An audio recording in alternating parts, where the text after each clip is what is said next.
All right, let's dive into a really wild thought experiment. We're going to follow a physics simulation that asks one simple, but honestly terrifying question. And then we're going to see what happens when the brutal, unforgiving laws of physics give us the answer. So here it is. Picture this. In a single instant, poof, every single person on the planet shrinks. You, me, everybody. All 8 billion of us shrunk down to a tenth of our original size. It's not slow, it's immediate. So, what happens next? Well, let me tell you, it's not some fun adventure movie. It is a full-on physics nightmare, and it's all dictated by one powerful, absolutely unbreakable rule. And that rule is the square-cube law. It's the master key to this whole scenario. Now here's the part that you have to wrap your head around. When you shrink to a tenth of your height, your surface area, like your skin, drops to 1/100th of what it was. But your volume, and that means your mass, plummets to 1,000th. This crazy mismatch, this is the source of every single bit of chaos that's about to unfold. Let's put some real numbers on that so you can feel it. An average person, let's say 5'7" and 154 pounds, is suddenly just 17 centimeters tall. That's about the height of a new pencil. And you'd weigh only 70 grams. I mean, that's literally the weight of a deck of cards. In an instant, humanity becomes a species of pocket-sized mammals. Okay, so let's start the clock. We're talking about the very first fraction of a second after this happens. Before anyone can even process what's going on, the air around us, it reacts, and it reacts violently. You know, you don't really think about how much space we all take up, but add 8 billion of us together, and it's immense. When we shrink, 99.9% of that volume is just gone. It vanishes, leaving behind a collective planet-spanning vacuum of over 500 million cubic meters. And if there's one thing physics can't stand, it's a vacuum. So the atmosphere immediately collapses inward to fill these 8 billion human-shaped holes. And it doesn't do it gently. The air rushes in from every direction at the speed of sound. This is a global, simultaneous implosion. So what does that sound like? Well, it's not a pop, it's a blast. An incredible, deafening blast. The air molecules slam into each other, creating a shockwave from the location of every single person on Earth.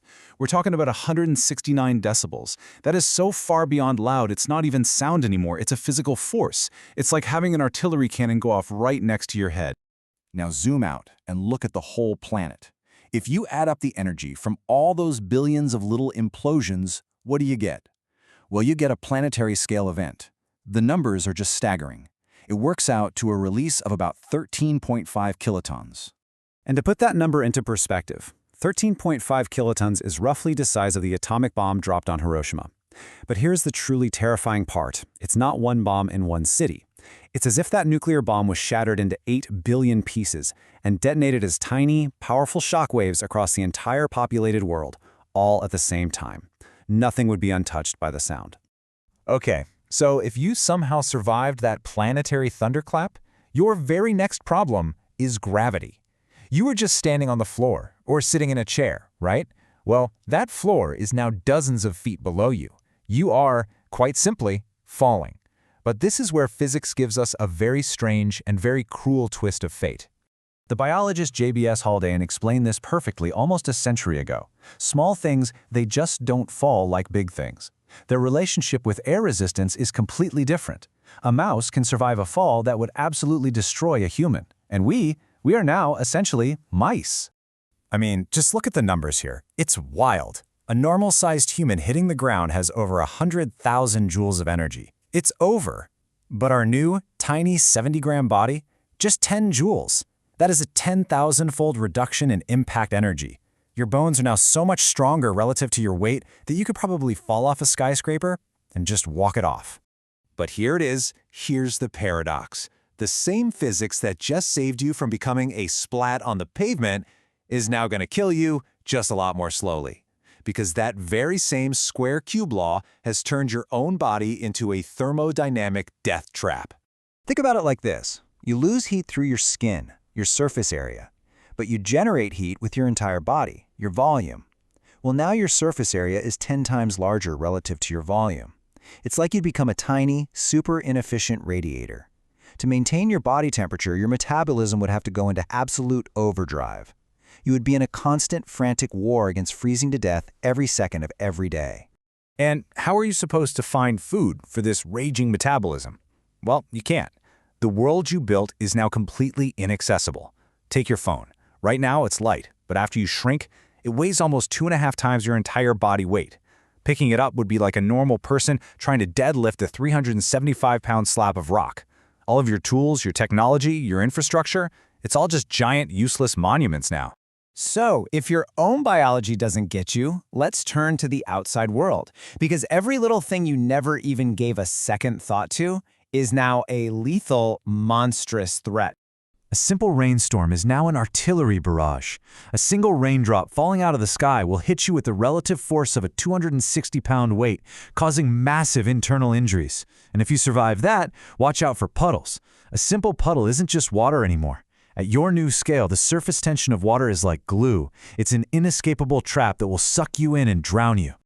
And then there are the animals. Let's talk about your family cat. Your friendly 4-kilogram pet is now, to your 70-gram self, a predator with 57 times your mass. The equivalent would be a normal human facing a 4,000-kilogram carnivore, an elephant-sized killing machine with the reflexes of, well, a cat. The food chain has just been violently rewritten, and we are at the absolute bottom. So let's zoom out. What happens to the planet and all the infrastructure we built when 8 billion tiny, helpless people can no longer maintain any of it?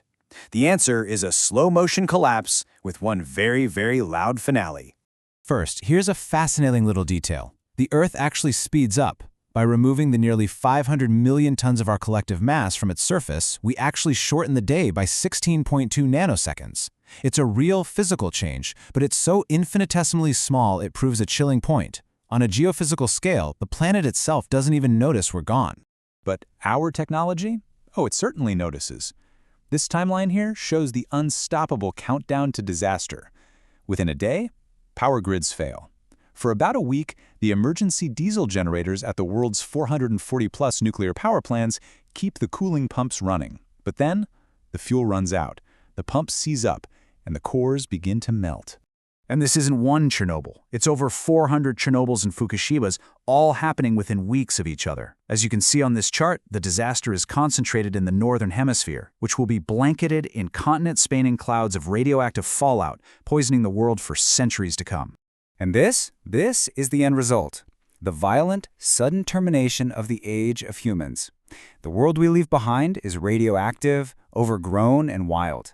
If any humans manage to survive, they do so as tiny, scavenging creatures, living in the shadows of a world they built, but can no longer even begin to control. Which leaves us with one final haunting question. Faced with these monstrous new realities, struggling against impossible physics, and stripped of absolutely everything that defined our species, would those tiny survivors fighting for every single calorie in a radioactive wasteland still be human at all?